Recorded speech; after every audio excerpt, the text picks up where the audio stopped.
الحمد لله نحمده ونستعينه ونستغفره ونؤمن به ونتوكل عليه ونعوذ بالله من شرور أنفسنا ومن سيئات أعمالنا من يهده الله فلا مضل له ومن يضلله فلا هادي له ونشهد أن لا إله إلا الله وحده لا شريك له ونشهد أن سيدنا وحبيبنا وسندنا ومولانا محمدا عبده ورسوله أما بعد فقد قال الله تعالى في كلامه المجيد وفرقانه الحميد أعوذ بالله من الشيطان الرجيم بسم الله الرحمن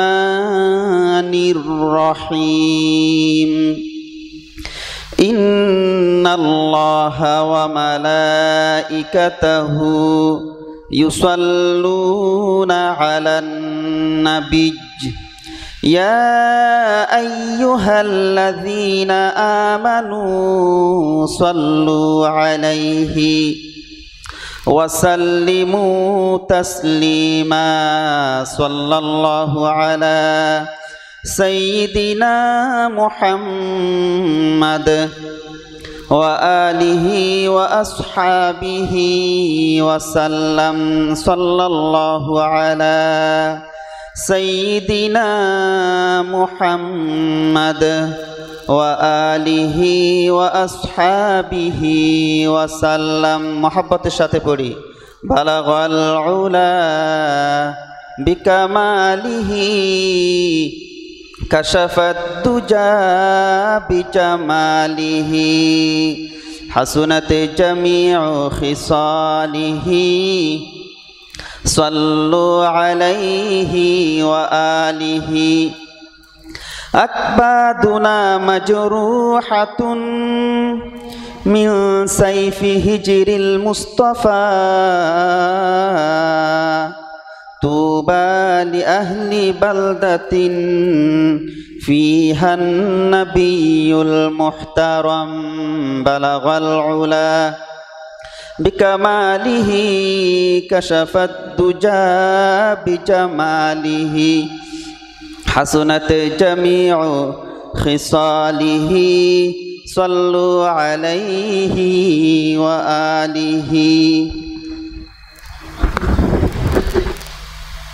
بلغ العلا بكماله كشف الدجى بجماله حسنت جميع خصاله صلوا عليه وآله أعوذ بالله من الشيطان الرجيم بسم الله الرحمن الرحيم ولقد آتينا لقمان الحكمة أن اشكر لله ومن يشكر فإنما يشكر لنفسه ومن كفر فإن الله غني حميد وإذ قال لقمان لابنه وهو يعظه يا بني لا تشرك بالله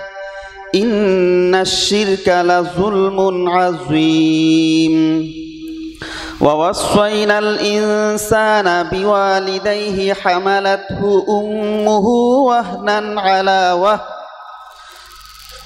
وفصاله في عامين أن اشكر لي ولوالديك إلي المصير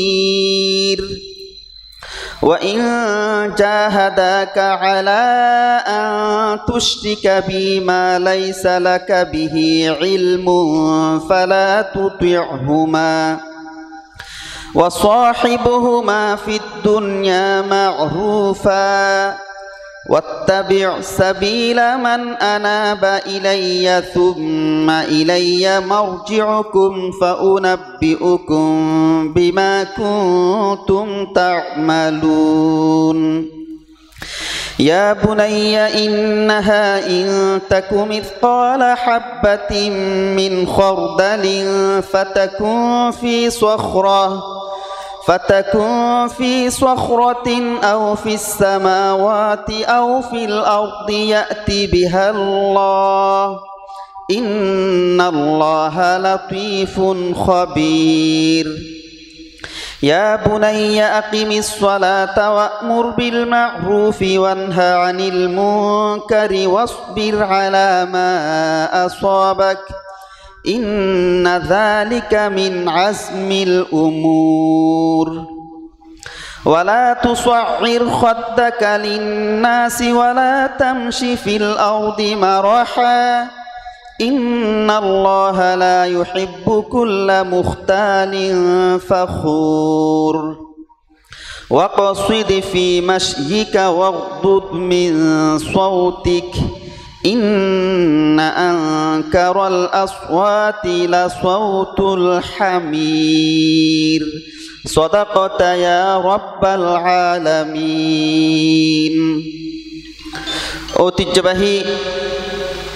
ঐতিহাসিক আন্তর্জাতিক 19 দিন ব্যাপী মাহফিলে সিরাতুন নবী সাল্লাল্লাহু আলাইহি ওয়াসাল্লামের আজকের অষ্টাদশ দিবস।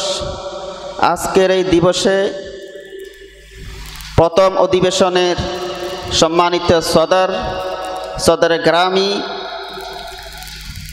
প্রখ্যাত আলেমে দ্বীন বিশিষ্ট ইসলামী চিন্তাবিদ ও গবেষক পীরে কামেল হযরতুল আল্লামা আলহাজ জনাব মৌলানা আব্দুস সুবহান সাহেব দামাত বরকাতুহুল আলিয়া, সম্মানিত সহকারী অধ্যাপক আরবি আমিরাবাদ সুফিয়া ফাজিল মাদ্রাসা লোহাগড়া চট্টগ্রাম। মঞ্চে উপস্থিত আছেন সুন্নতি হাকিমিয়া কামিল মাদ্রাসার সাবেক অধ্যক্ষ মহোদয়, অত্র মাহফিলের সম্মানিত সঞ্চালক, আন্তর্জাতিক ব্যক্তিত্ব, প্রখ্যাত আলেমে দ্বীন বিশিষ্ট ইসলামী চিন্তাবিদ ও গবেষক হযরতুল আল্লামা আলহাজ জনাব মৌলানা হাফিজুল হক নিজামী সাহেব, সম্মানিত পীর সাহেব কেবলা সুন্নতি উপস্থিত। মঞ্চে উপস্থিত আছেন প্রখ্যাত আলেম এবং হাফেজ জগতের অহংকার, এবং উপস্থিত আছেন সুন্নতি হাকিমিয়া কামিল মাদ্রাসার সম্মানিত নবাগত দুজন শিক্ষক। মাহফিলে উপস্থিত আছেন দূর দূরান্ত থেকে আগত মেহমান বৃন্দ, আশিকে রসুল, আল্লাহর এবং আল্লাহর রসুলের প্রেমে পাগল আম জনতা, পর্দার আড়ালে মুস্তুরাত মা ও বোনেরা, আসসালামু আলাইকুম ওয়া রাহমাতুল্লাহি ওয়া বারাকাতুহু। সম্মানিত উপস্থিতি, আমাকে ঘোষণা করা হয়েছে দরসুল কোরআন পেশ করার জন্য। দরসুল কোরআনের নিয়ম অনুযায়ী আমি আপনাদের সামনে সর্বপ্রথম নির্দিষ্ট কয়েকটি আয়াত তেলাওয়াত করেছি। দরসুল কোরআনের নিয়ম অনুযায়ী প্রথমে বিশুদ্ধ তেলাওয়াত, তারপরে ওই আয়াতগুলোর সরল অনুবাদ, তারপর সূরার নামকরণ, বিষয়বস্তু এবং ওই সংক্ষিপ্ত আয়াতগুলোর সংক্ষিপ্ত তাফসীর, সর্বশেষ শিক্ষণীয় বিষয় বলে আমি শেষ করব ইনশাআল্লাহ। যেহেতু সময় কম, অল্প সময়ের ভিতরে এই বিষয়গুলো আমাকে মোটামুটি টাচ দেওয়ার জন্য চেষ্টা করতে হবে। আল্লাহ রাব্বুল আলামিনের কাছে শুকরিয়া আদায় করছি যে আল্লাহ রাব্বুল আলামিন আশিক রসুল, আরফে মিল্লাত, মুজদ্দিদে মাহফিল সিরাত হযরত শাহ সাহেব কেবলা সুন্নতি রহমতুল্লাহ আলাইহি, উনি যে 19 দিন ব্যাপী আমাদেরকে লেখাপড়া করার একটা সুন্দর পরিবেশ তৈরি করে দিয়েছেন, কোরআন এবং হাদিসের আলোকে কথা বলার, কথা শোনার এবং আমল করার জন্য একটা সুন্দর স্পৃহা আমাদেরকে দিয়ে গেছেন, সেই আশিক রসুল হযরত শাহ সাহেব কেবলা রহমতুল্লাহ আলাইহি এর অহরহ মর্যাদা, আল্লাহর দরবার অহরহ মর্যাদা, উনার দরজাত বুলন্দি কামনা করে সমস্ত আউলিয়া কেরাম বুজুর্গানে দ্বীনের রুহানি ফুয়ুজাত শামিল হাল হোক, এই আশা ব্যক্ত করে আমি আমার কথার দিকে যাচ্ছি। সম্মানিত উপস্থিতি, আমি আপনাদের সামনে সূরাতুল লুকমান, পবিত্র কোরআনের 31 নম্বর সূরাতুল লুকমানের আমি 12 থেকে 19 নম্বর আয়াত পর্যন্ত তেলাওয়াত করেছি, যেটা হচ্ছে দ্বিতীয় রুকু। তাহলে যেই সূরাটি আপনাদের সামনে তেলাওয়াত করেছি এটা হচ্ছে সূরাতুল লুকমান, সূরা লুকমানের 12 থেকে 19 নম্বর আয়াত।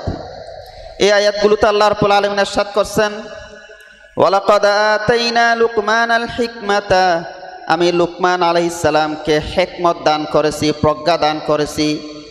আনিশকুর লিল্লাহ, এই মর্মে যে তুমি আল্লাহর প্রতি শুকরিয়া আদায় করো, আল্লাহর কৃতজ্ঞ হও। ওয়া মান ইয়াশকুর ফাইন্নামা ইয়াশকুরু লিনাফসিহি, যে ব্যক্তি নিজের শুকরিয়া করবে, আল্লাহ তাআলার শুকরিয়া আদায় করবে, সে যেন নিজেরই শুকরিয়া আদায় করে। ওয়া মান কাফারা, যে ব্যক্তি নাফরমানি করবে, কুফরি করবে, ফাইন্নাল্লাহা গনিয়্যুন হামিদ, তাহলে তার জানা উচিত আল্লাহ তাআলা এই প্রশংসার ধারে না, তিনিও মুখাপেক্ষী, তিনি সব প্রশংসিত। ওয়াইদ ক্বালা লুকমানু লিবনিহি, ওই সময়ের কথা স্মরণ করো যখন লুকমান আলাইহিস সালাম তার ছেলেকে উপদেশ দিতে গিয়ে বললেন, ইয়া বুনাইয়া, হে আমার প্রিয় বৎস, লা তুশরিক বিল্লাহ, আল্লাহর সাথে শিরিক করিও না। ইন্নাশ শিরকা লাযুলমুন আযীম, নিশ্চয় শিরিক বড় পাপ, বড় জুলুম। ওয়া ওয়াসাইনাল ইনসানা বিওয়ালিদাইহি, আমি মানুষকে উপদেশ দিয়েছি যেন তারা তাদের পিতামাতার সাথে সৎ আচরণ করে।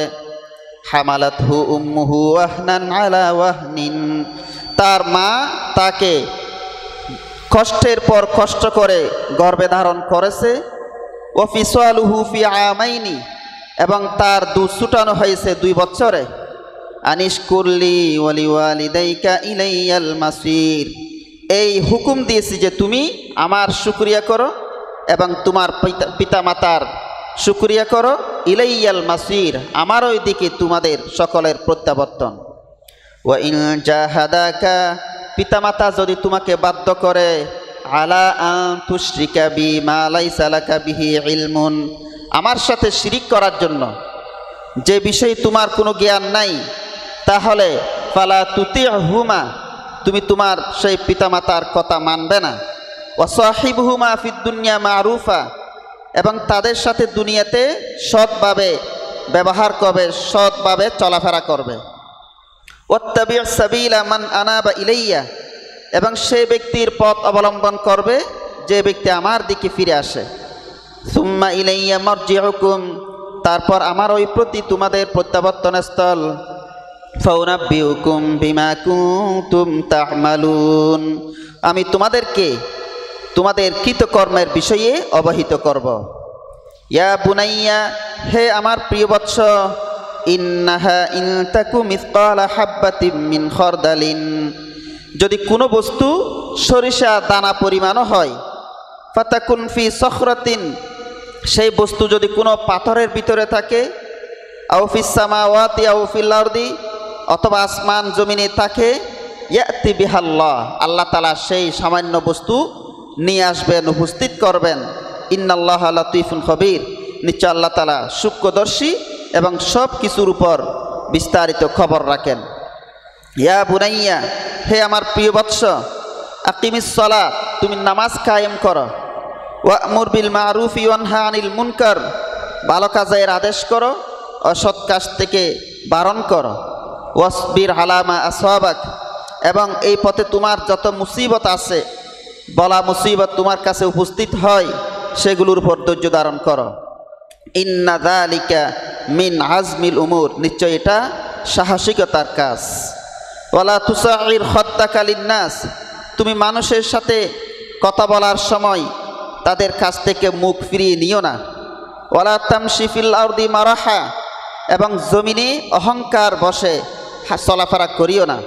ইন্নাল্লাহা লা ইউহিব্বু কুল্লা মুখতালিন ফখুর, নিশ্চয় আল্লাহ রাব্বুল আলামিন দাম্ভিক এবং অহংকারীকে পছন্দ করেন না।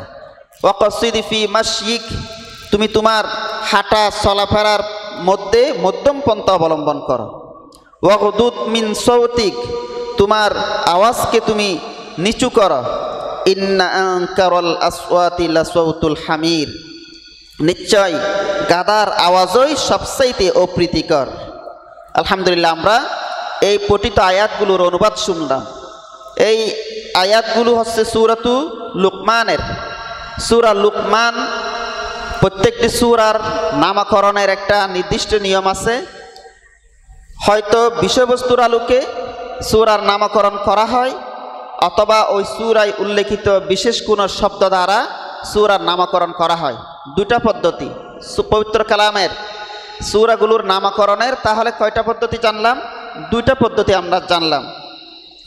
একটা হচ্ছে সূরায় উল্লেখিত বিশেষ কোনো শব্দ দ্বারা, এটাকে বলা হয় আরবিতে তাসমিয়াতুল কুল বিইসমিল জুজ। একটা অংশ দিয়ে পুরা সূরার নাম রাখা হয়েছে।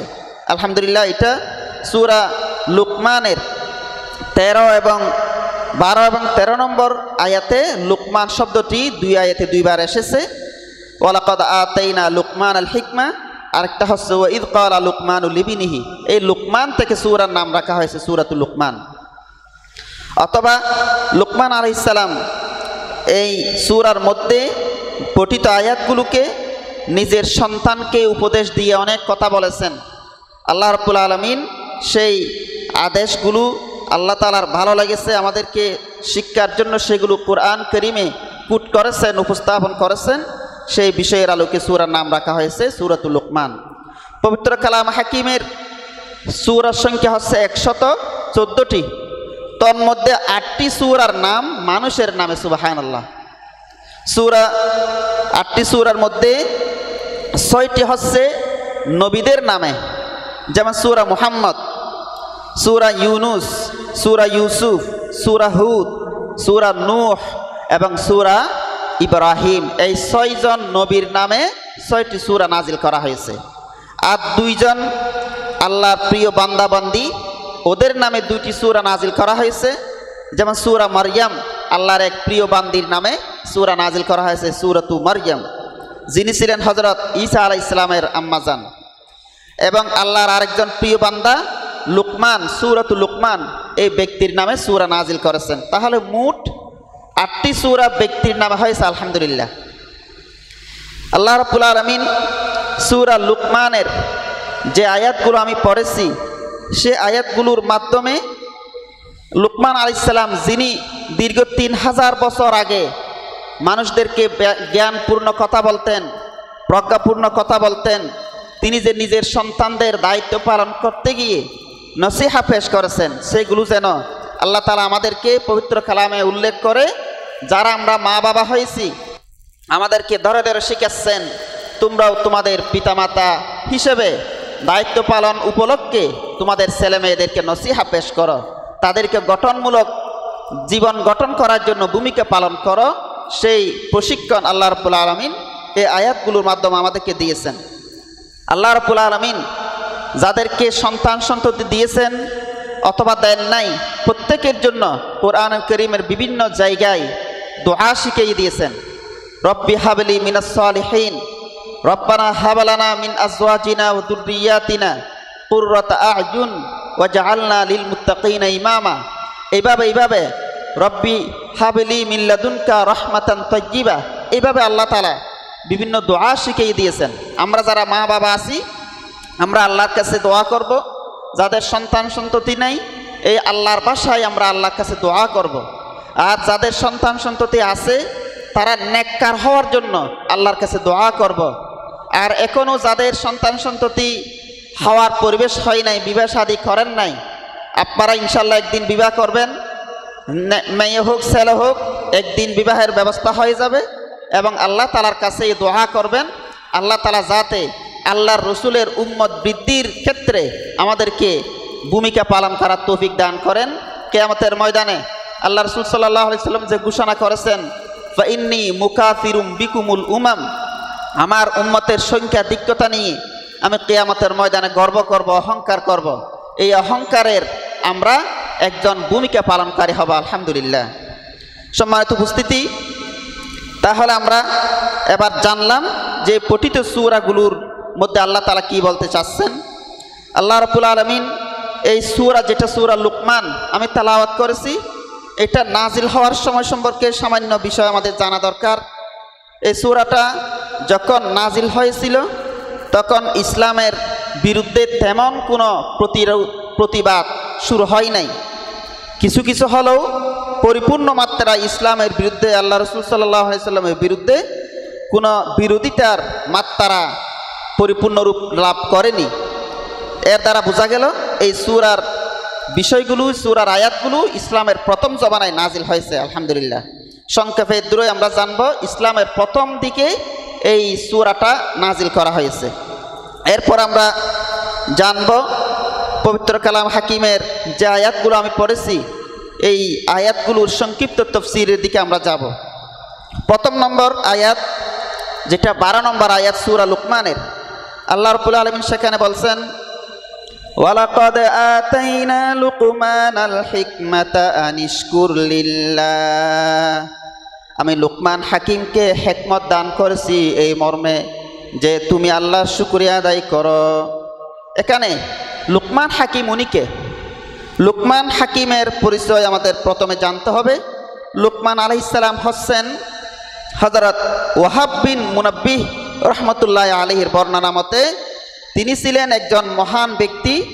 তিনি হযরত আইয়ুব আলাইহিস সালামের ভাগ্নে ছিলেন।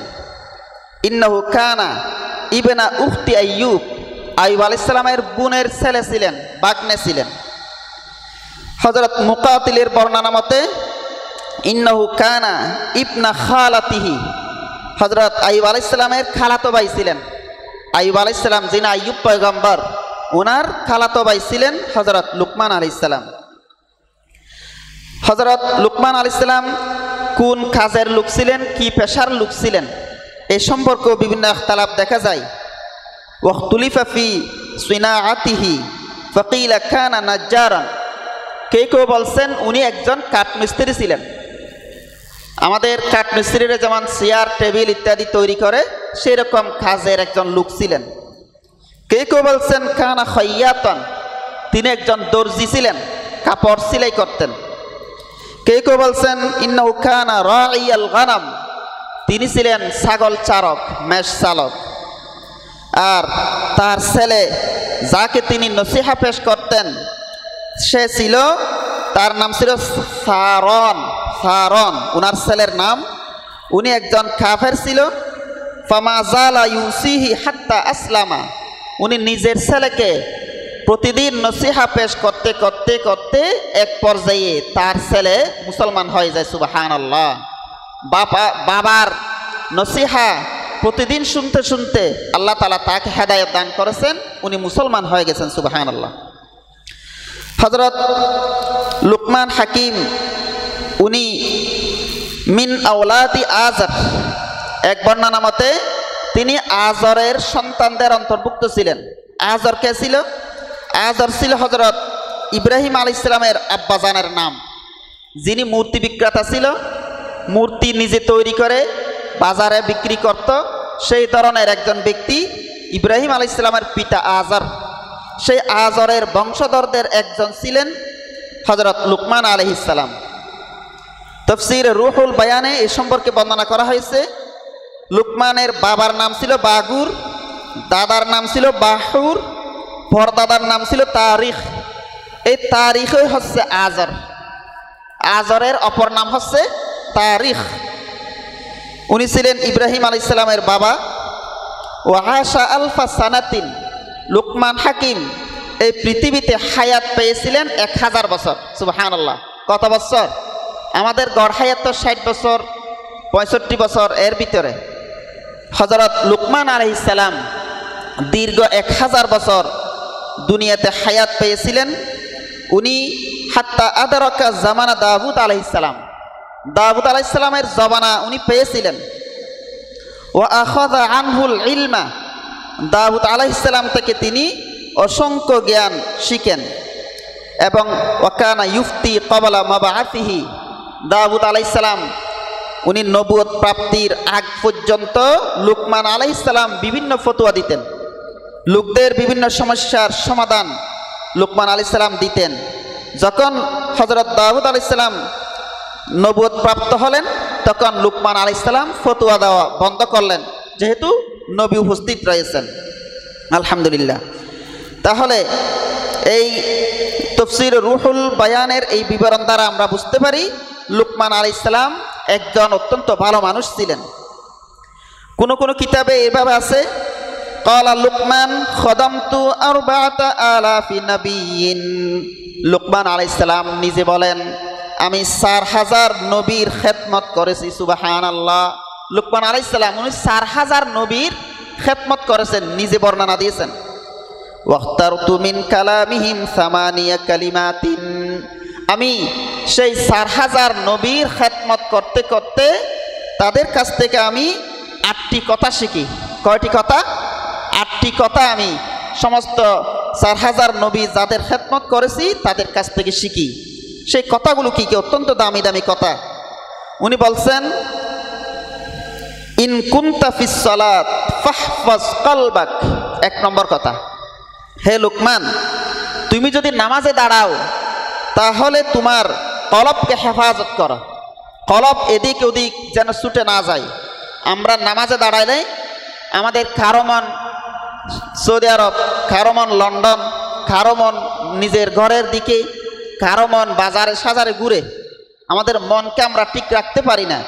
লুকমান আলাইহিস সালামকে উনি যে নসিহাগুলো শিখেছেন তার মধ্যে 1 নম্বর, তুমি যখন নামাজে দাঁড়াবে অন্তরকে কলবকে ঠিক রাখবে, নামাজের ভিতরে খুশু এবং খুদু সহকারে নামাজ পড়বে।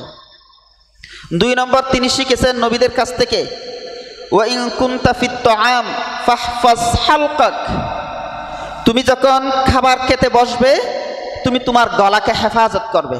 তার মানে এই গলা দিয়ে যেন হালাল রুজি যায়, এই গলা দিয়ে যেন হারাম কোনো খাবার পেটে না যায়, এই ব্যবস্থা তুমি করবে, চেষ্টা করবে।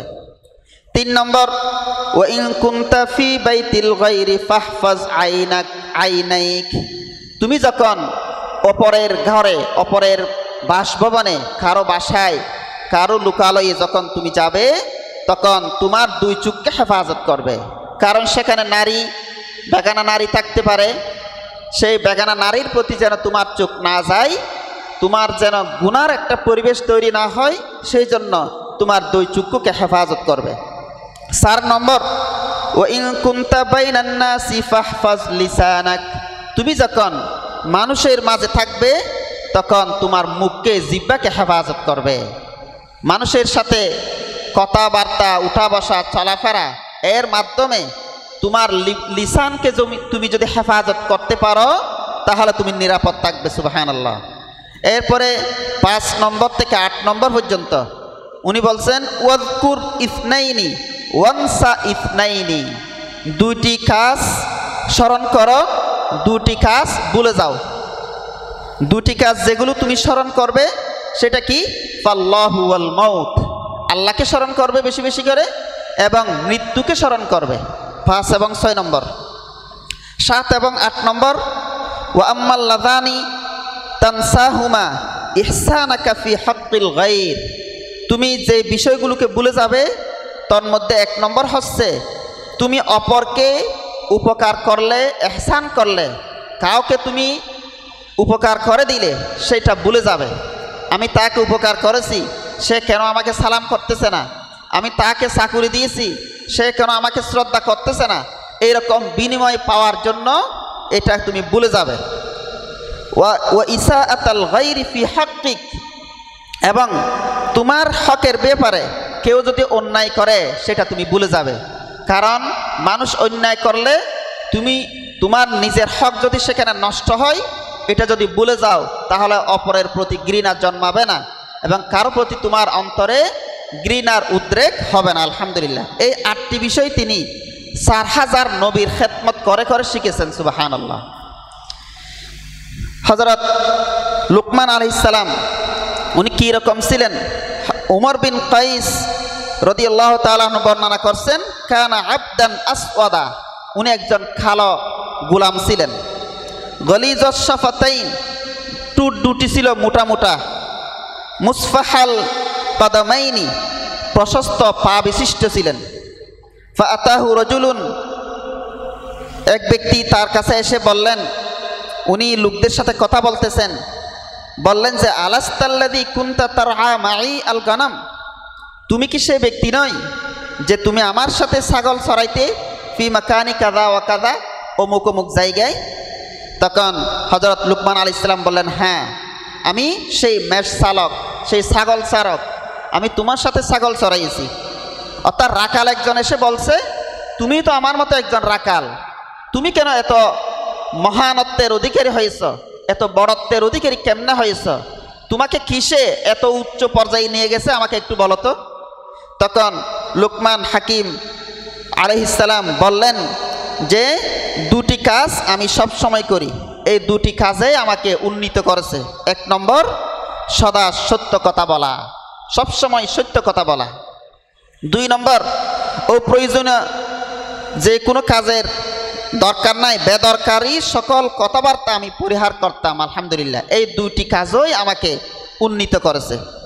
আরেক বর্ণনা এইভাবে এসেছে, হযরত লুকমান আলাইহিস সালাম উনি বলছেন, আমি যে পর্যায়ে পৌঁছে গেছি, এই পর্যায়ে পৌঁছার জন্য নিম্নের 9টি কাজ আমি সবসময় করতাম। এই 9টি কাজ যদি তুমিও করো, তুমিও আল্লাহর দরবারে এত মর্যাদা সম্পন্ন হতে পারবে। সেগুলো কি? এক নম্বর, নিজের দৃষ্টিশক্তি নিম্নমুখী রাখা, অবনত রাখা। দুই নম্বর, মুখ বন্ধ রাখা, যেখানে সেখানে মুখ খোলা যাবে না। তিন নম্বর, হালাল জীবিকাতে তুমি সন্তুষ্ট থাকবে, বেশি খাওয়ার দরকার নাই, হালালভাবে এক লুকমা পাইলেও তুমি আল্লাহর উপর সন্তুষ্ট থাকবে। 4 নম্বর, নিজের লজ্জাস্থানকে হেফাজত করবে। 5 নম্বর, সত্য কথায় অটল থাকবে, যদিও বা সেটা আল হকু মুররুন, যদিও বা সত্য তিক্ত, তুমি এই হকের উপর অটল থাকবে। 6 নম্বর, অঙ্গীকার পূরণ করবে। 7 নম্বর, মেহমানদেরকে মেহমানদারি করবে। 8 নম্বর, প্রতিবেশীর প্রতি সদা সর্বদা লক্ষ্য রাখবে। 9 নম্বর, অপ্রয়োজনীয় কাজ এবং কথা পরিহার করবে। তাফসীরে ইবনে কাসীরে এই কথাগুলো বলা হয়েছে। হযরত লুকমান আলাইহিস সালাম বললেন, আমি এই কারণেই এত মর্যাদার অধিকারী হয়েছি, তুমিও চাইলে এই মর্যাদাগুলো লাভ করতে পারো। আলহামদুলিল্লাহ। এরপরে তাফসীরে রুহুল বায়ানে বলা হয়েছে, হযরত লুকমান আলাইহিস সালাম উনি কী রকম ছিলেন, উনি নবী ছিলেন নাকি খলিফা ছিলেন নাকি একজন আবদে সালেহ নেককার বান্দা ছিলেন, এই বিষয়ে একটি বর্ণনা আমি তুলে ধরার চেষ্টা করব। হযরত লুকমান আলাইহিস সালাম একসময় দিনের বেলায় ঘুমিয়েছিলেন। কানা না ইমান নিসফান নাহার, দিনের বেলায় একসময় তিনি ঘুমিয়েছিলেন। ফনুদিয়া ইয়া লুকমান হাল্লাকা আন ইয়াজআলাকা আল্লাহু খলিফাতান ফিল আরদ ওয়া তাহকুমু বাইনান নাসি বিল হক, হে লুকমান, তোমাকে আল্লাহ তাআলা খলিফা বানিয়ে দিক এবং জমিনে তুমি বিচার ফায়সালা করবে, সত্যের কথা বলবে, সত্য অনুযায়ী ফায়সালা করবে, সেই কথার জন্য তুমি কি রাজি আছো? তখন একটা আওয়াজ আসলো, ফাআজাবা সাউত ফাকালা ইন খায়্যারানি রব্বি কবিলতুল আফিয়া, যদি আল্লাহ রাব্বুল আলামিন আমাকে এখতিয়ার দেন, তুমি খলিফা হবে নাকি সাধারণ মানুষ থাকবে, এই ধরনের যদি এখতিয়ার দেন, তাহলে আমি আল্লাহর কাছে মাফ চাচ্ছি। আল্লাহ আমাকে খেলাফতের দায়িত্ব না দিলেই, নবুয়ত রিসালাতের দায়িত্ব না দিলেই এটা আমি পছন্দ করি। সুবহানাল্লাহ। এরপরে যদি ও ইন আজামা আলাইয়া আই জাজামা ফাসামআন ওয়া তাআতান, আল্লাহ তাআলা যদি আমাকে বাধ্য করেন, নবুয়ত রিসালাতের দায়িত্ব দিয়ে আমাকে পাঠান, নিশ্চিত করে যদি পাঠান, তাহলে ফাসামআন ওয়া তাআতান, আমি এটা মানব, শুনব, আল্লাহর হুকুমের বাইরে যাব না। কারণ ফাইন্নী আ'লামু, আমি জানি, ইন ফাআলা বিযালিকা আ'আনানি, আল্লাহ তাআলা যদি আমাকে নবুয়তের দায়িত্ব বাধ্যতামূলক করে দেন, তাহলে আল্লাহ তাআলা এই কাজে আমাকে সাহায্য করবেন। ও আসমানি, এবং আমাকে নিরাপত্তা দান করবেন। এই রকম এগুলো ঘুমের মধ্যে সব আলোচনা হচ্ছে। ফাকালাতিল মালাইকাতু বিসাউতিন, ফেরেশতারা আওয়াজ দিয়ে বললেন, লা ইয়ারাহুম লিমা ইয়া লুকমান, অথচ লুকমান আলাইহিস সালাম ফেরেশতাদেরকে দেখতেছেন না। ফেরেশতারা হয়তো কোনো একটা মিন ওয়ারাইল হিজাব, পর্দার আড়াল থেকে বলতেছেন। ফেরেশতারা প্রশ্ন করলেন যে লিমা ইয়া লুকমান, হে লুকমান, কেন তুমি এই ধরনের দায়িত্ব নিতে, নবুয়তের দায়িত্ব নিতে অস্বীকার করতেছ? তখন উনি বললেন, আমি যদি এই নবুয়তের দায়িত্ব নিজের ইচ্ছায় নিয়ে থাকি, সেখানে যদি কোনো ভালো কাজ করি, ভালো কথা, কোনো ভুলে যদি আমি পড়ে যাই, তাহলে আমি আমার জান্নাত হারিয়ে ফেলব। এই জান্নাত হারানোর বিষয়কে আমি চাই না। যদি আল্লাহ তাআলার পক্ষ থেকে চেপে না দেওয়া হয়, তাহলে আমি নেককার ভালো কাজ সবসময় ভালো কাজ করতে থাকব। ফেরেশতারা আশ্চর্য হয়ে গেলেন উনি এই রকম জ্ঞানপূর্ণ জবাব দেওয়ার কারণে। ফাআজাবাতিল মালাইকাতু মিন হুসনি মানতিকিহি, ওনার এইরকম আশ্চর্য জবাব শুনে ফেরেশতারা আশ্চর্য হয়ে গেলেন। সুম্মা নামা নওমাতান উখরা, এরপরে হযরত লুকমান আলাইহিস সালাম আবার ঘুম গেলেন, দ্বিতীয়বারের মতো আবার ঘুম গেলেন। ফাআতাল হিকমাতা, উনাকে আল্লাহ রাব্বুল আলামিন হিকমত দান করলেন, নবুয়ত দিলেন না। সুবহানাল্লাহ। তাহলে এই হাদিস দ্বারা বোঝা যায়, এই বর্ণনা দ্বারা উনি একজন আবদে সালেহ ছিলেন, উনি নবী ছিলেন না, উনি একজন নেককার বান্দা ছিলেন যাকে আল্লাহ তাআলা হিকমত দিয়েছেন। ফান্তাবাহা, অতএব তিনি ঘুম থেকে জাগ্রত হলেন। ওয়াহুয়া ইয়াতাকাল্লামু বিহা, হিকমত অনুযায়ী কথাবার্তা শুরু করে দিলেন। ওনার মুখ থেকে, জুবান থেকে যে কথা বের হয় সেটা প্রজ্ঞাপূর্ণ কথা, সেটা জ্ঞানে ভরপুর একটি কথা ছিল। আলহামদুলিল্লাহ। তাহলে এটা হচ্ছে লুকমান আলাইহিস সালাম নবী ছিলেন কি নাকি আবদে সালেহ ছিলেন, এই সম্পর্কে আমরা একটু করে জানলাম। তাহলে এবার আমাদেরকে জানতে হবে ওয়ালাকাদ আতাইনা লুকমান আল হিকমা, আল্লাহ তাআলা যে লুকমান আলাইহিস সালামকে হিকমত দিয়েছেন, হিকমত এটা কি জিনিস? হিকমত হচ্ছে আল্লাহ রাসূল সাল্লাল্লাহু আলাইহি ওয়াসাল্লামের বিভিন্ন সাহাবায়ে কেরাম বিভিন্নভাবে বর্ণনা করেছেন। হযরত ইবনে আব্বাস রাদিয়াল্লাহু তাআলা আনহু বলছেন, হিকমত হচ্ছে আল আকলু ওয়াল ফাহমু, জ্ঞান এবং বুঝশক্তি। হযরত মুজাহিদ বলেন, হিকমত হচ্ছে আন্নাহাল আকলু ওয়াল ফিকহু ওয়াল ইসাবাতু ফিল কওল, জ্ঞান, বিজ্ঞান এবং কথার মধ্যে বিশুদ্ধতা, এটা হচ্ছে হিকমতের পরিচয়। আল্লামা রাগিব আল ইসফাহানি উনি বলছেন, হিয়া ইবারাতুন আন তৌফিকিল আমাল বিল ইলমি, জ্ঞান অনুযায়ী আমল করার তৌফিক, সামর্থ্য, যোগ্যতা, এটাকে বলা হয় হিকমত। আমি যা জানি সে অনুযায়ী বাস্তবে রূপায়ণ করার, বাস্তব রূপ দেওয়ার যোগ্যতা, এটাকে বলা হয় হিকমত। সুবহানাল্লাহ। আবার কেউ বলছেন, জ্ঞান এবং অভিজ্ঞতার সমন্বয়কে হিকমত বলে, প্রজ্ঞা বলে। এটাকে আমরা এভাবে বলতে পারি যে জ্ঞান এবং কমন সেন্স যেটা আছে সেটা দুইটা মিলে একটা কি হয়, হিকমা হয়। হিকমার ইংরেজি প্রতিশব্দ হচ্ছে উইজডম। উইজডম এবং নলেজ দুটো দুই জিনিস। নলেজ এবং কমন সেন্স এটা যোগ করা হবে ইজ ইকুয়াল টু উইজডম, এটাকে বলা হয় কি, জ্ঞান বা হিকমা, প্রজ্ঞা। এটাকে উদাহরণ দিয়ে যদি আমরা বলতে চাই, এভাবে বলতে পারি যে আমাদের জন্য নামাজ ফরজ, এটা হচ্ছে একটা এলম। নামাজ ফরজ, 5 ওয়াক্ত নামাজ পড়তে হবে, এটা হচ্ছে কি, এলম। কিন্তু সেই নামাজ কিভাবে পড়তে হবে, কিভাবে রুকু করতে হবে, কিভাবে সিজদা করতে হবে, এর বিস্তারিত বিবরণ জেনে সেগুলো বাস্তবে পরিণত করার যে এলম, সেটাকে বলা হয় হিকমা। তাহলে আমরা এখন বুঝতে পারছি এলম এবং হিকমা কোন জিনিস। তাফসীরে রুহুল বায়ানে হিকমতের পরিচয় দিতে গিয়ে বলেন, হিয়া ইসাবাতুল হক্কি বিল লিসান ওয়া ইসাবাতুল ফিকরি বিল জিনান ওয়া ইসাবাতুল হরকাতি বিল আরকান। হিকমত 3 ক্যাটাগরির জিনিস। 1 নম্বর, হিকমত হচ্ছে ইসাবাতুল হক্কি বিল লিসান, মুখ দিয়ে সত্য কথা বলতে পারা। 2 নম্বর, ইসাবাতুল ফিকরি বিল জিনান, অন্তর দিয়ে ভালো চিন্তা করতে পারা। 3 নম্বর, ইসাবাতুল হরকাতি বিল আরকান, নিজের অঙ্গ প্রত্যঙ্গ এগুলোর নড়াচড়া সঠিক করা। সুতরাং ইন তাকাল্লামা বিহিকমাতিন, যদি সেই বান্দা, এই ধরনের যোগ্যতা সম্পন্ন বান্দা যখন মুখ থেকে কথা বলে, কথা বের করে, সেটা হিকমতপূর্ণ হয়ে যায়। ওয়াইন তাফাক্কারা বিহিকমাতিন, কোনো চিন্তা ব্রেন থেকে বের করলে সেটা হিকমতপূর্ণ হয়ে যায়। ওয়াইন তাহাররাকা বিহিকমাতিন, যদি উনার নড়াচড়া, পদচারণা, চলাফেরা এগুলো যদি করেন, এগুলো হিকমত অনুযায়ী হয়। সুবহানাল্লাহ। এটাও আল্লামা ইমাম রাগিব আল ইসফাহানি তাফসীর রুহুল বায়ানে এই কথাগুলো নোট করা হয়েছে।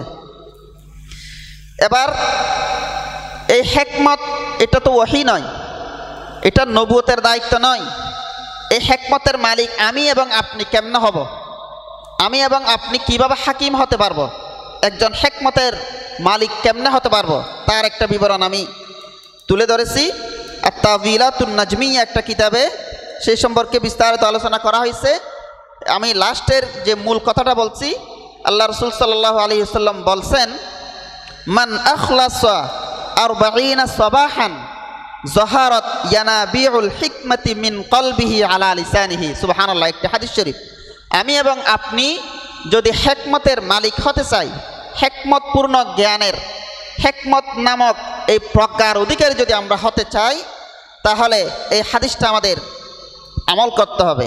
আল্লাহ রাসূল সাল্লাল্লাহু আলাইহি ওয়াসাল্লাম বলছেন, যে ব্যক্তি 40 দিন ইখলাসের সাথে আমল করবে, মান আখলাসা 40 সাবাহান, যে ব্যক্তি লাগাতার 40 দিন আল্লাহর আমল করবে, আল্লাহর সন্তুষ্টির জন্য কাজ করবে, আল্লাহ রসুলের সন্তুষ্টির জন্য কাজ করবে ইখলাসের সাথে, যহারত ইয়ানাবিউল হিকমা, হিকমতের ফোয়ারাগুলো, হিকমতের ঝর্ণাগুলো তার কলব থেকে তার জিহ্বার উপর প্রকাশিত হবে। সুবহানাল্লাহ। ওনার কলব হিকমতপূর্ণ হয়ে যাবে, মুখ থেকে, জুবান থেকে যে কথা বের করে সেটা হিকমতপূর্ণ হয়ে যাবে। সুবহানাল্লাহ। তাহলে এই হিকমত হচ্ছে আল্লাহর দান। ইউতিল হিকমাতা মান ইয়াশা, আল্লাহ তাআলা যাকে ইচ্ছে সে হিকমত দান করেন।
কামা তামিল্লুল আবদান ওয়া ফিল হাদিসি মা জাহাদা আবদুন ফিদ দুনিয়া ইল্লা আম্বাতাল্লাহু আল হিকমাতা ফি কলবিহি। যদি কোনো বান্দা দুনিয়াতে জাহেদ হয়, জাহেদ মানে দুনিয়া বিমুখ, দুনিয়ার কোনো লোভ লালসা তার ভিতর নাই, দুনিয়ার আমোদ প্রমোদ, আনন্দ খুশি তামাশা এগুলোর প্রতি যার কোনো খেয়াল নাই, শুধু আল্লাহমুখী থাকেন, আল্লাহ রাব্বুল আলামিন তার কলবে হিকমতের বীজ গজায় দেন, উৎপাদন করেন। সুবহানাল্লাহ। ওয়া আনতাকা বিহা লিসানাহু, আল্লাহ তাআলা এই সেই হিকমত অনুযায়ী তার মুখকে তৈরি করে দেন, তার জুবান থেকে হিকমতপূর্ণ কথা বের হয়। ওয়া বাসসারাহু উয়ুবাদ দুনিয়া, এবং তাকে দুনিয়ার যাবতীয় দুষ্ত্রুটি তার চোখের সামনে বাসে। কেউ গুনাহ করে আসলে সেই লোকটা কি গুনাহ করেছে এটা ওনার চোখ দিয়ে বাসে। ইমাম আবু হানিফা রাহমাতুল্লাহ আলাইহির একটা কথা মনে পড়ছে, উনি উজু করার সময় একটা রুমাল দিয়ে আশেপাশের লোকদেরকে দেখা না যায় মতো করে উনি কি করতেন, উজু করতেন। ওনার মুরিদরা জিজ্ঞেস করলেন, হুজুর আপনি উজু করার সময় এরকম রুমাল দেন কেন? উনি বললেন, উজু করলে তো উজুর অঙ্গ প্রত্যঙ্গ দৌত করলে গুনাহগুলো জড়ে যায়, এবং পানির মধ্যে কি গুনাহ, কেউ জানা করেছে তার গুনাহ, চুরির গুনাহ, ডাকাতির গুনাহ, গীবতের গুনাহ পানির মধ্যে আমি দেখতে পাই। কোন বান্দা এই গুনাহ করেছে তার দিকে আমার চোখ না যাওয়ার জন্য, এই লোকটা এত খারাপ, এই ধরনের বদখিয়াল আমার না আসার জন্য আমি রুমাল দিয়ে উজু করি। সুবহানাল্লাহ। এরকম যারা জাহেদ ফিদ দুনিয়া হয় তাদের চক্ষুকে আল্লাহ রাব্বুল আলামিন এরকম বানিয়ে দেন, দুনিয়ার সমস্ত দুষ্ত্রুটি ওনাদের চোখের সামনে ভেসে ওঠে। ওয়ুবা নাফসিহি, নিজের নফসের দুষ্ত্রুটিও ওনার সামনে ভেসে ওঠে, যে যার কারণে উনি সেই দুষ থেকে বাঁচতে পারেন। ওয়াইদা রাআইতুম আখাকুম কদ জাহাদা ফাকরুবু ইলাইহি, যখন তোমরা দেখো তোমাদের কোনো ভাই এরকম ভালো পথে আছে, জাহেদ ফিদ দুনিয়া, দুনিয়া বিমুখ অবস্থায় যে চলাফেরা করে, এরকম কোনো ভাইকে যখন তোমরা দেখো তোমরা তার কাছে যাও। ফাস্তামিউ মিনহু, তার জ্ঞানপূর্ণ কথা শুনো। ফাইন্নাহু ইউলকিল হিকমা, ফাইন্নাহু ইউলকাল হিকমা, কারণ সে লোককে আল্লাহ তাআলার পক্ষ থেকে হিকমত ঢেলে দেওয়া হয়েছে। সুবহানাল্লাহ। এইরকম হাকেম যদি আমরা পাই, তাদের পিছনে আমরা লেগে থাকব, তাদের কাছ থেকে জ্ঞানপূর্ণ কথা শুনব।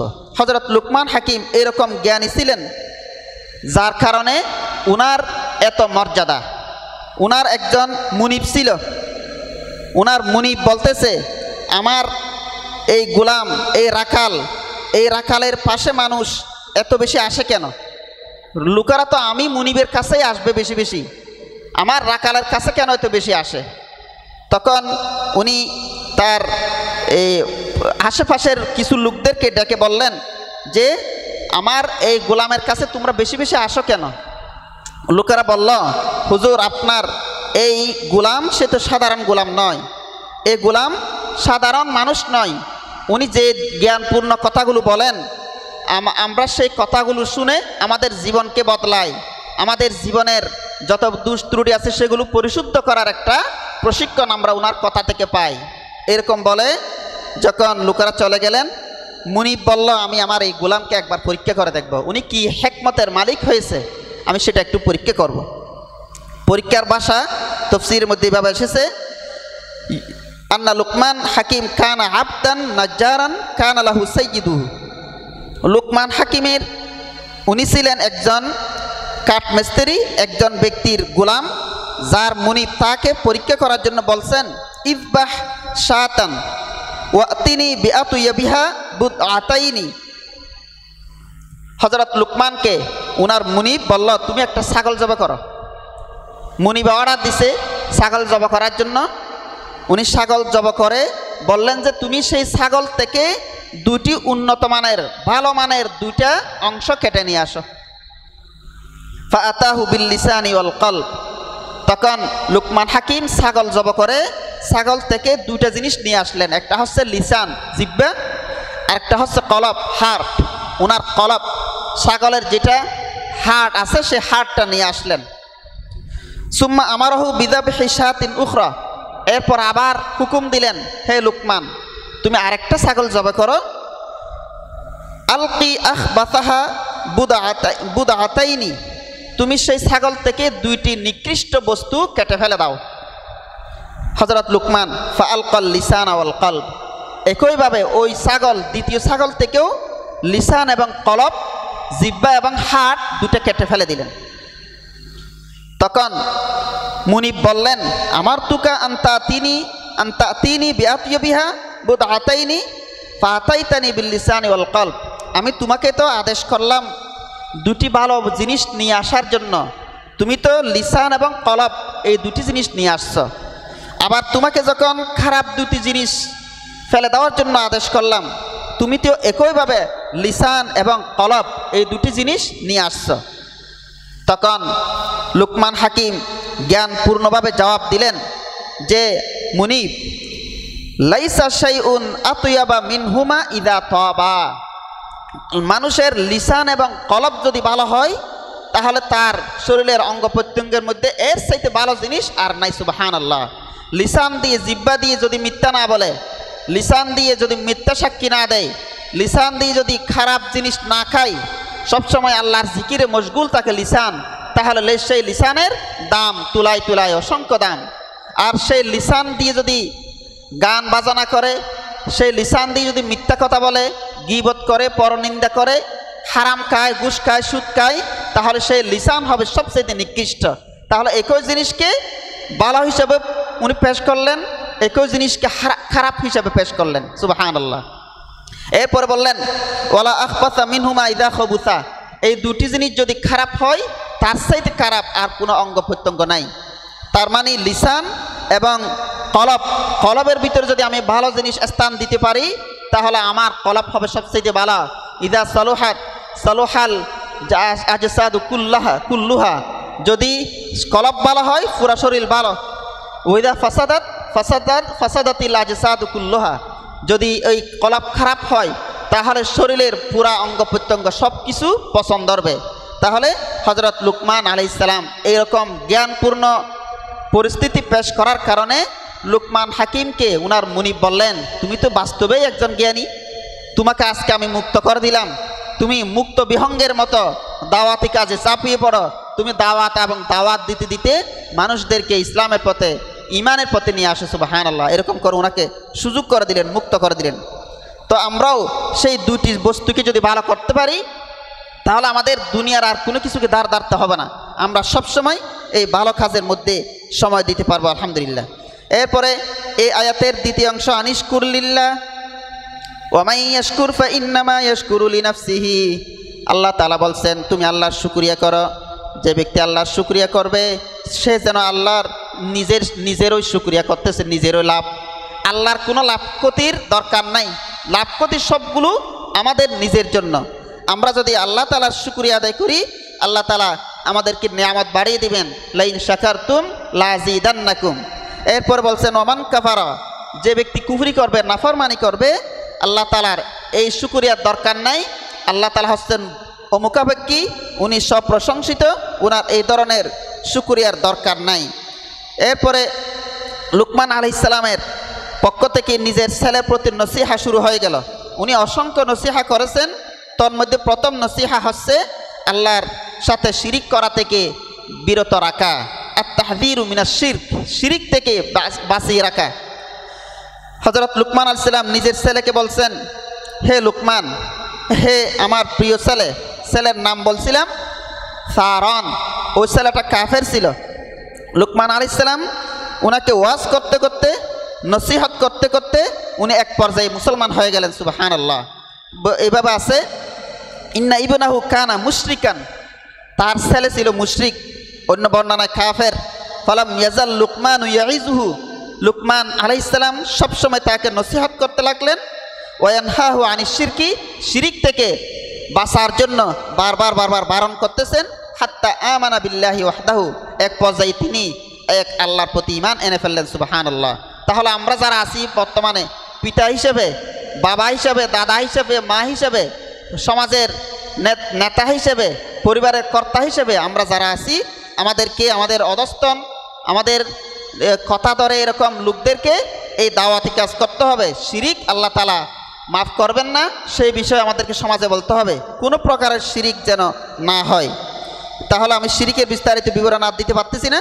আল্লাহ তাআলা এই শিরিকের গুনাহ ক্ষমা করবেন না। যারা শিরিক করবে ফাকাদ হাররামাল্লাহু আলাইহিল জান্নাহ, আল্লাহ তাআলা তার জন্য জান্নাতকে হারাম করে দিয়েছেন। ওয়া মাওয়াহুন নার, তার ঠিকানা হবে জাহান্নাম। এরপর আমরা লুকমান আলাইহিস সালামের দ্বিতীয় নসিহার দিকে যাচ্ছি। সময় যেহেতু সংক্ষেপ আমি দ্রুত বলতেছি। দ্বিতীয় নম্বর নসিহা হচ্ছে আল ইহসানু ইলাল ওয়ালিদাইন, পিতামাতার প্রতি সৎ আচরণ করা। আল্লাহ রাব্বুল আলামিন লুকমান আলাইহিস সালামের ভাষাগুলো এখানে তুলে ধরছেন। ওয়াসাইনাল ইনসানা বিওয়ালিদাইহি হামালাতহু উম্মুহু ওয়াহনান আলা ওয়াহনিন ওয়া ফিসালুহু ফি আমাইনি আনিশকুর লিল্লাহ। আল্লাহ রাব্বুল আলামিন মানুষদেরকে বলছেন, আমি তোমাদেরকে আদেশ করতেছি পিতামাতার সৎ আচরণ করো, পিতামাতার সাথে সৎ ব্যবহার করো। এরপরে বলছেন তোমরা আমার শুকরিয়া করো, তোমার পিতামাতার শুকরিয়া করো, আমারও দিকে তোমাদের প্রত্যাবর্তন। এরপর আল্লাহ তাআলা বলছেন পিতামাতা যদি মুশরিক হয়, পিতামাতা তো চাইবে ছেলেকে শিরিক করানোর জন্য, ছেলের মাধ্যমে ওনাকে এই শিরিকের পরিবেশ থেকে বের হওয়ার অনুমতি দিবেন না। আমরা দেখি বিভিন্ন জায়গায় যারা হিন্দু পরিবার থেকে মুসলমান হয়, আমাদের পরিবারে চলে আসে, তাদের বাড়িঘর সব কিছু হারাতে হয়, ওরা সবগুলো মেনে নিয়েই এই ঈমান গ্রহণ করে। আলহামদুলিল্লাহ। নিজের পরিবার, নিজের ধন সম্পদ সব কিছুকে জলাঞ্জলি দিয়ে ওনারা আমাদের কাতারে চলে আসেন, ইসলামের পথে চলে আসেন। এখন কোনো মা বাবা যদি কাফের থাকে, ছেলে মেয়ে যদি মুসলমান হয়ে যায়, সেই মা বাবা যদি ছেলেকে বাধ্য করে শিরিক করার জন্য, তখন আল্লাহ তাআলার বিধান কি? আল্লাহ তাআলা বলছেন, ওয়াইন জাহাদাকা আলা আন তুশরিকা বি মা লাইসা লাকা বিহি ইলমুন ফালা তুতিউহুমা। তোমার মা বাবা যদি তোমাকে বাধ্য করে শিরিক করার জন্য, তাহলে তুমি তাদের এই কথা মানতে পারবে না। কারণ লা তাআতা লিমাখলুকিন ফি মাসিয়াতিল খালিক, স্রষ্টার নাফরমানিতে কোনো সৃষ্টির আনুগত্য নাই। আল্লাহ রাসূল সাল্লাল্লাহু আলাইহি ওয়াসাল্লাম এভাবে বলেছেন। আল্লাহ তাআলা বলছেন, ফালা তুতিউহুমা, তোমরা তোমাদের সেই মা বাবার, মুশরিক মা বাবার কথা, শিরিকের এই কথা মানবে না। এমনি অন্য কোনো ভালো কথা বললে, দুনিয়াবি ভালো মন্দ ব্যবসা বাণিজ্য বা ভালো পরামর্শ দিলে এগুলো মানতে পারবে, কিন্তু শিরিকের কথা মানতে পারবে না। তবে বলছেন, এরপর আল্লাহ তাআলা বলছেন, ওয়াসাহিবুহুমা ফিদ দুনিয়া মারুফা, সেই মুশরিক মা বাবা তোমাদেরকে শিরিক করতে বাধ্য করলেও এটাকে অ্যাভয়েড করে, ভদ্রতার মাধ্যমে অ্যাভয়েড করে চলবে এবং তাদের সাথে ভদ্র আচরণ করবে, বেয়াদবি করতে পারবে না। আল্লাহ রাসূল সাল্লাল্লাহু আলাইহি সাল্লামের ইতিহাস জীবনে অনেক ঘটনা ঘটেছে। উনি উনার একজন মুরদিহাকে, উনার আল্লাহ রাসূল সাল্লাল্লাহু আলাইহি সাল্লাম কাফের মুশরিক মাকে সম্মান দেওয়ার জন্য বিভিন্ন সময় বলেছেন, তাহলে ওদেরকে মা বাবাকে সম্মান দিতে হবে। এরপর বলছেন, ওয়াত্তাবি' সাবিলা মান আনাবা ইলাইয়া, তোমরা আমার দিকে যারা ফিরে আসে, তওবা করে, তাদের পথ অনুসরণ করো। আর তোমাদের প্রত্যাবর্তনস্থল আমার দিকে হবে। আমি তোমাদের যাবতীয় দুনিয়াবি যত কাজকর্ম হয়েছে সব বিষয়ে অবহিত আছি, তোমাদেরকে জানাবো এবং তার প্রতিদান দান করব। এই আয়াতের শান নজুল সম্পর্কে একটা ঘটনা হাদিস শরীফে এসেছে। এই আয়াতটা নাজিল হয়েছে হযরত সাদ বিন আবু ওয়াক্কাস রাদিয়াল্লাহু তাআলা আনহুর শানে। সাদ বিন আবু ওয়াক্কাস উনি নিজে বলতেছেন, কুনতু রাজুলান বাররান বি উম্মি, আমি আমার মার অত্যন্ত একজন ভদ্র ব্যবহারকারী, ভালো আচরণকারী ব্যক্তি ছিলাম। আমি যখন আমার মার পরিবার থেকে বের হয়ে মুসলমান হয়ে যাই, তখন আমার মা আমাকে বলছেন যে, মা হাযাল্লাযী আরাকা, হে সাদ বিন আবি ওয়াক্কাস, তোমাকে আমি যেই কাজগুলো করতে দেখতেছি এটা কি? আবার লাতাদান্না দীনাকা হাযা, তুমি অবশ্যই তোমার এই দিনকে ছাড়বে, অথবা আও লা আকুলু ওয়ালা আশরাবু হাত্তা মুতা, তুমি যতক্ষণ এই দিন ছাড়ো নাই ততক্ষণ আমি এক তিরাস পানি খাবো না, এক লুকমা ভাত খাবো না, খানা পিনা আমি বর্জন করলাম, আমি মৃত্যুবরণ করা পর্যন্ত খাবো না। তুমি তোমার মার মৃত্যু চাও নাকি তোমার দিন চাও? এরকম করতে করতে হযরত সাদ বিন আবি ওয়াক্কাস একদিন অপেক্ষা করলেন, ওনার মা খানা পিনা বন্ধ করে দিল, খাই নাই। এরপরে আরেক দিন অপেক্ষা করলেন, ইয়ৌমান ওয়ালাইলাতান লাম তাকুল। এরপর আরেক দিন আসলো, আরেক দিনও পুরা 2 দিন পর্যন্ত কোনো খানা পিনা খাই নাই। মা বলছে, আমি আজকে একদিন, গতকাল একদিন, 2 দিন ধরে উপোস, এক বিন্দু খাবার খাই নাই। তুমি হয়তো ইসলাম ছাড়াও, না হয় আমি খাবো না, মৃত্যুবরণ করব। তখন হযরত সাদ বিন আবি ওয়াক্কাস নিজের মাকে বললেন, ইয়া উম্মি ওয়াল্লাহি লাউ কানা লাকি মিআতু নাফসিন, হে মা, যদি আল্লাহ রাব্বুল আলামিন তোমাকে 100টি জান দেয়, ফাখারাজাত নাফসান নাফসান, এই জানগুলো যদি একের পর এক মৃত্যুবরণ করে, একটা একটা বের হয়ে যায়, মা তারাকতু দীনি হাযা, আমি আমার এই দিনকে ছাড়তে পারবো না। সুবহানাল্লাহ। তোমার মতো মা যদি 100 মাও যদি মৃত্যুবরণ করে, আমি আমার ঈমানকে ছাড়তে পারবো না। তখন উনি মাকে বললেন, ফাইন শিতি ফাকুলি ওয়াইন শিতি লা তাকুলি, তুমি ইচ্ছা হলে খাও আর ইচ্ছা না হলে না খাও, মরে যাও, আমার কোনো আর কিছু আসে যায় না। এরকম বলার পরে ছেলের এইরকম দৃঢ় ইচ্ছার বিষয় জেনে ফাকালাত, মা কি করলেন? খানা পিনা খাইলেন। সুবহানাল্লাহ। তাহলে এই হাদিস দ্বারা আমরা বুঝতে পারি, অন্যায়ের পথে মাথা নত নাই। যত আত্মীয় হোক, যত নিকট আত্মীয় হোক, মার চাইতে নিকট আত্মীয় তো আর কেউ নাই। অন্যায়ের পক্ষে কোনোদিন রায় দেওয়া যাবে না, অন্যায়কে কোনোদিন সাপোর্ট করা যাবে না। এরপরে হযরত লুকমান আলাইহিস সালামের তৃতীয় ওসিয়ত হচ্ছে ইকামাতুস সালাত, নামাজ কায়েম করা। হযরত লুকমান আলাইহিস সালাম নিজের ছেলেকে নসিহত করলেন ইকামাতুস সালাতের জন্য, ইয়া বুনাইয়া আকিমিস সালাত, হে আমার প্রিয় ছেলে তুমি নামাজ কায়েম করো, নামাজ কায়েম করো। এই আয়াতের আলোকে অসংখ্য কথা রয়েছে যে একামাতুস সালাতের বিভিন্ন অর্থ আছে। একামাতুস সালাতের এক অর্থ হচ্ছে নামাজের আহকাম আরকান সবগুলো যথাযথ আদায় করা।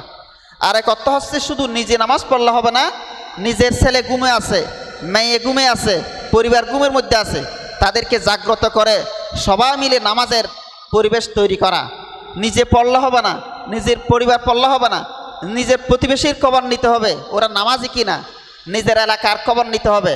অর্থাৎ সেই নামাজ ভিত্তিক এলাকা প্রতিষ্ঠা করতে হবে, নামাজ ভিত্তিক পরিবার প্রতিষ্ঠা করতে হবে। নামাজ ভিত্তিক সমাজ প্রতিষ্ঠার জন্য আপনার মনে সবসময় টেনশন থাকতে হবে, হায় আমার পরিবারকে, আমার এই গ্রামকে, আমার এই সমাজকে কেন আমি নামাজি বানাইতে পারতেছি না, এরকম টেনশন সবসময় কাজ করবে। এটা হচ্ছে ইকামাতুস সালাত। এরপরে আল্লাহ তাআলা এই সম্পর্কে আরও বলছেন, ওয়া'মুর আহলাকা বিস-সালাত ওয়াসতাবির আলাইহা, তুমি তোমার ছেলেকে নামাজের জন্য আদেশ করো এবং এই কাজের উপর ধৈর্য ধারণ করো। লা নাসআলুকা রিজকা, আল্লাহ তাআলা বলছেন আমি তোমাদের কাছ থেকে রিজিক চাই না, নাহনু নারযুকুক, আমি তোমাদেরকে রিজিক দান করি। ওয়াল আকিবাতু লিত-তাকওয়া, আর পরকালের ভালো পরিণতি যারা তাকওয়া অবলম্বন করে তাদের জন্য। এরপর চতুর্থ ওসিয়ত হচ্ছে আমার বিল মারুফ নাহি আনিল মুনকার এবং সবর। আল্লাহ রব্বুল আলামিন লুকমান আলাইহিস সালামের এই বিষয়টা উল্লেখ করেছেন।